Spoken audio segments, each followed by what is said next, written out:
প্রত্যেকের জন্য শুধু আপনাকে আমি পাঠাই নাই। নবী গো, ওমা আরসালনাকা ইল্লা কাফাতাল লিন্নাসি বাশীরা ওয়া নাযীরা। নবী সব নবীদের পাঠিয়েছি নিজের গোত্র আর জাতির জন্য, শুধু আপনি মুহাম্মদকে আমি আল্লাহ পাঠিয়েছি পূর্ব থেকে পশ্চিম, উত্তর থেকে দক্ষিণ, পুরো পৃথিবীর মানচিত্রের প্রত্যেকটা মানুষের জন্য আপনাকে পাঠিয়েছি। সুতরাং এ কথা আল্লাহ যখন বলেছেন সব বিশ্বের জন্য আপনাকে পাঠিয়েছি, সুতরাং এই আয়াতকে সামনে রেখে লা ইয়াবকা আলা যহরিল আরদি বাইতু মাদারিন ওয়ালা ওয়াবা ইল্লা আদখালাহুল্লাহু কালিমাতাল ইসলাম, এই হাদিসকে সামনে রেখে আমরা এ কথা সুস্পষ্ট করে বলি, আমার নবীর ইসলাম শুধু আরবে সীমাবদ্ধ থাকবে না, আমার নবীর ইসলাম শুধু মক্কার মদিনায় সীমাবদ্ধ থাকবে না, আমার নবীর ইসলাম শুধু আরবের 22টা রাষ্ট্রে সীমাবদ্ধ থাকবে না। ওই নবীর ইসলাম যেমন আফগানিস্তানে যেমন উত্তীর্ণ হয়েছে, ওই নবীর ইসলাম যেমন সিরিয়ায় এখন উত্তীর্ণ হয়েছে, ওই নবীর ইসলাম ইনশাআল্লাহ সেই দিন আর বেশি দূরে নয় যেই দিন নবীজির ইসলাম আরব থেকে নিয়ে বাংলাদেশ, ওয়াশিংটন থেকে নিয়ে দিল্লির লালকেল্লা পর্যন্ত পৃথিবীর প্রত্যেকটা অঞ্চলে নবীর ইসলামের কালেমার পতাকা উত্তীর্ণ হবে। ওই দিন প্রত্যেকটা নাস্তিক কুলাঙ্গার যারা বাধা দিতে আসবে জীবন্ত দাফন করে দেওয়া হবে তাদের।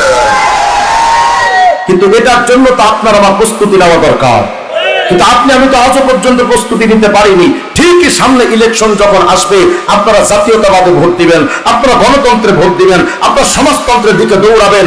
আল্লাহকে ওয়াস্তে আমি তোমার কাছে ভিক্ষা চাই যুবক, এটা আমি এই এলাকায় নির্বাচন করতে আসবো না, কিন্তু তুমি বুঝো ইসলাম তো শুধু ব্যক্তি জীবনের নাম নয়, ইসলাম তো শুধু পারিবারিক জীবনের নাম নয়, ইসলাম তো শুধু সামাজিক জীবনের নাম নয়, ইসলাম তো রাষ্ট্রীয়ভাবে ওটাও তো ইসলাম। ওই ইসলাম মানার জন্য আজ পর্যন্ত তুমি চেষ্টা করলে না। যদি তোমার উপরে দায়িত্ব থাকতো জেনাকারের শাস্তি ইসলাম অনুযায়ী করা, তুমি যদি না করতে ওটা যেমন তোমার জন্য কবিরা গুনাহ হতো, ইসলাম অনুযায়ী রাষ্ট্র ব্যবস্থায় জেনাকারের চুরি শাস্তি হবে, এটার প্রচেষ্টা না করলে ওরা বিচার করবে না, ওই শাস্তি অনুযায়ী তুমিও কবিরা গুনার ভাগীদার হবে। সুতরাং এতটা সোজা মনে কইরো না। জান্নাতের পর আল্লাহ রাসূল বলেছেন জুয়িনাতিল জান্নাতু বিল মাকারে, এমন জিনিস আছে যেটা তোমার পছন্দ না, কিন্তু ওই পথেই তোমার জন্য জান্নাতকে রেখে দেওয়া হয়েছে, ওই পথ দিয়ে হাঁটলেই তুমি জান্নাতে যেতে পারবে। কিন্তু রাসূল আরবি ইসলাম প্রতিষ্ঠার ফিকির আপনি আমি আজও করতে পারলাম না। হায় আফসোস উম্মতে মুহাম্মাদি, এত বড় একজন নবী পেলাম আপনি আমি, যেই নবীর উম্মত হয়ে আসবেন আগের যুগের জলিলুল কদর নবী ঈসা ইবনে মারিয়াম।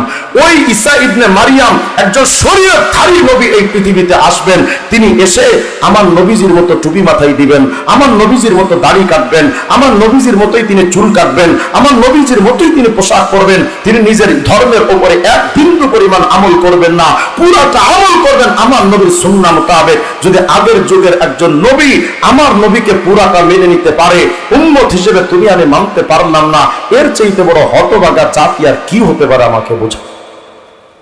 ওই নবীকে সামান্যটুকু সম্মান তো দিতে পারলেন না।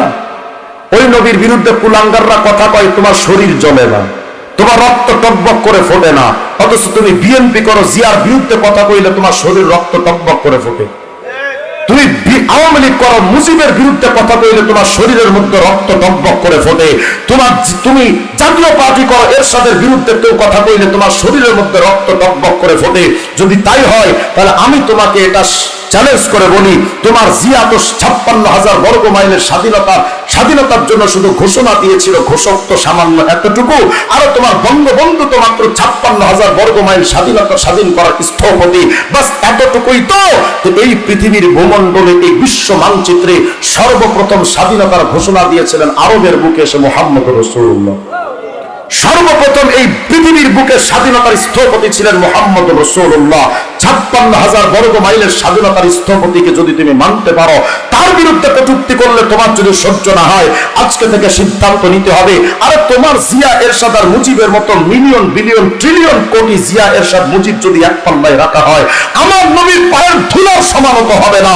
যদি তাই হয়, তোমার নেতার বিরুদ্ধে কথা কইলে তোমরা যেমন রয়ন করে ঝাঁপিয়ে পড়ো, আজকে থেকে সিদ্ধান্ত নিতে হবে আমার নবীর বিরুদ্ধে কোনো কুলাঙ্গার যদি কথা বলে, ওর বাপ হতে পারে, মা হতে পারে, সন্তান হতে পারে, নেতা হতে পারে, থানার কোনো ওসিও যদি নবীর বিরুদ্ধে কটূক্তি করে, ওই থানার ওসিকে জীবন্ত জবাই করে দেওয়া দরকার।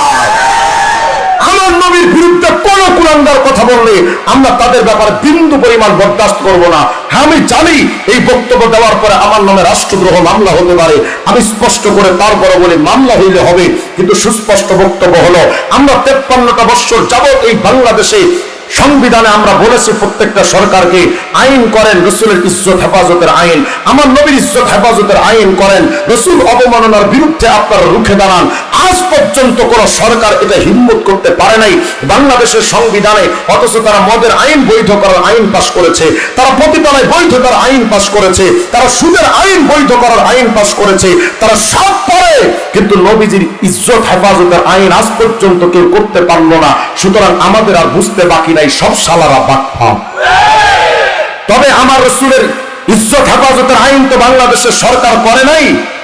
আমার স্পষ্ট বক্তব্য, মামলা হলে হবে, রাষ্ট্রদ্রোহী মামলাকে প্রয়োজনে আজীবন কারাগারে পড়ে থাকবো, কিন্তু সুস্পষ্ট বক্তব্য হলো যেই সংবিধানে নবীর ইজ্জত হেফাজতের আইন থাকে না, আমি ওই সংবিধান মানি না। যেই সংবিধান মদের আইন বৈধ করা হয়, যেই সংবিধানে পতিতালয় বৈধ করা হয়, যেই সংবিধানে সুদের আইন বৈধ করা হয়, যেই সংবিধানে নবীর ইজ্জতের হেফাজতের আইন থাকে না, ওই সংবিধান কোন মুসলমানের সংবিধান হতে পারে না। সুস্পষ্ট বক্তব্য, ওরা আইন পাস করবে না, লাগবে না ওদের আইন, লাঠি মারেন ওদের আইনের কপালে। সুস্পষ্ট বক্তব্য আমার শুনে রাখেন, নবীর ইজ্জত হেফাজতের আইন ওরা করবে না, না করুক, আমার নবীর ইজ্জত হেফাজতের আইন আমরা নিজেরা হাতে বানায় নিই। পৃথিবীর কোন কুলাঙ্গার নবীর বিরুদ্ধে কথা বলবে, মান সাব্বা নাবিয়ান ফাকতুলু, আমার নবীর বিরুদ্ধে যেই কুলাঙ্গার কথা বলবে ওখানেই গাড়িয়ে দিবে, কোন আপোষ হতে পারে না। নবীর ইজ্জত হেফাজতের ব্যাপারে আমরা জিরো টলারেন্সে থাকবো। তবে আল্লাহ বোঝাচ্ছেন, নবী আজকে তসলিমা নাসরিনের মতো আন্তর্জাতিক পতিতা, আর নাস্তিক মুফাসসির ইসলাম আর আসাদুরের মতো কুলাঙ্গার, আর ফ্রান্সের ম্যাক্রোদের মতো হারামজাদারা নবীর বিরুদ্ধে কটূক্তি করে তারা তৃপ্তির ঢেকুর তোলে। আল্লাহ 1400 বছর আগে আইন করে দিয়েছেন। আল্লাহ বলেন, নবী আরে আপনি কিসের টেনশন করেন নবী, কন্ত আমি আল্লাহ কি ওয়াদা দিচ্ছি সেটা শোনেন। আল্লাহ বলেন, নবী আপনার বিরুদ্ধে হয়তো, আপনার পক্ষে হয়তো আইন পাস হবে না, কিন্তু আমি আল্লাহ ওয়াদা দিলাম, আপনি তো আমার হাবিব, আপনাকে না আমি আল্লাহ মহব্বত করি, আমি আল্লাহ তো কুল কায়নাতের মধ্যে সবচেয়ে আপনাকে ভালোবাসি। তো ও নবী শোনেন, পুরা দুনিয়া যদি আপনার বিরুদ্ধে দাঁড়িয়ে যায়, ইন্না কাফাইনা কাল মুস্তাহজিইন, আমি আল্লাহ আপনার ইজ্জত হেফাজতের জন্য আমি নিজে যথেষ্ট। যেন আল্লাহ বলছেন, নবী গো ইন্না নাহনু নাযালনা যিকরা ওয়া ইন্না লাহু লাহাফিজুন, এই কোরআন নাযিল করেছে আমি আল্লাহ, এটার হেফাজতের জিম্মাদার আমি আল্লাহ। আল্লাহ বোঝাচ্ছেন, নবী কালামুল্লাহ কোরআনের হেফাজত যেমন আমি করব, হাবিবুল্লাহ মুহাম্মদের ইজ্জত হেফাজত আমি আল্লাহ নিজে করব।